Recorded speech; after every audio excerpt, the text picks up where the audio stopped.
Daisy, the diesel rail car's work in the countryside was full of surprises, but she was frightened of bulls and cows, and she remained very lazy and stubborn.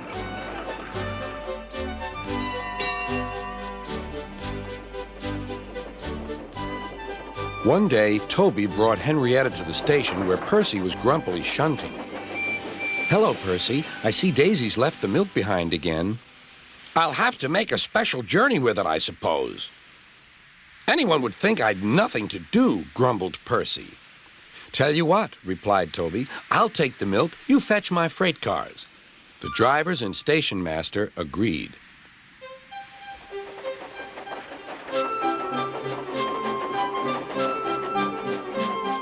Percy had never been to the quarry before. He began ordering the freight cars about. "Hurry along," he said. The freight cars grumbled to each other. "This is Toby's place. Percy's got no right to poke his funnel up here and push us around." They whispered and passed the word. "Pay Percy back. Pay Percy back." "Come along," puffed Percy. "No nonsense." "We'll give him nonsense," giggled the freight cars.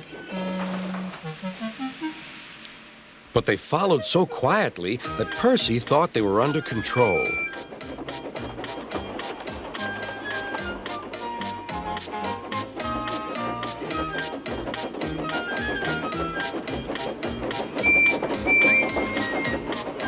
Suddenly, they saw a notice ahead. "All trains stop to pin down brakes." "Beep, beep!" "Brakes, conductor, please!" But before he could check them, the freight cars surged ahead. On, they cried. "Help, help," whistled Percy.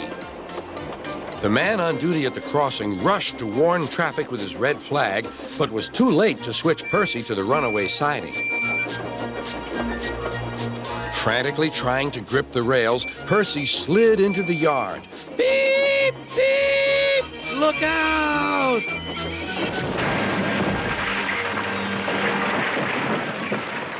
The brake van was in smithereens. Percy's driver and fireman had jumped clear, but Percy was stranded. Next day, Sir Topham Hatt arrived. Toby and Daisy had helped to clear the wreckage, but Percy remained on his perch of freight cars. "We must now try," said Sir Topham Hatt, "to run the branch line with Toby and a diesel. You have put us in an awkward predicament, Percy." "I am sorry, sir." "You must stay there till we are ready," continued Sir Topham Hatt. "And you really must be more careful with freight cars." Percy sighed. The freight cars groaned beneath his wheels. He quite understood about awkward predicaments. Sir Topham Hatt spoke severely to Daisy, too.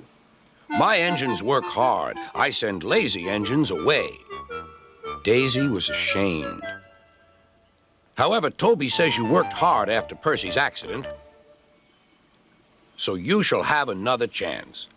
"Thank you, sir," said Daisy. "I will work hard. Toby says he'll help me." "Excellent.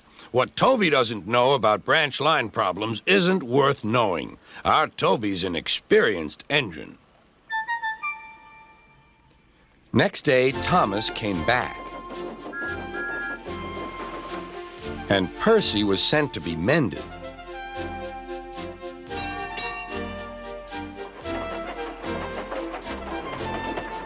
Annie and Clarabelle were delighted to see Thomas again, and he took them for a run at once.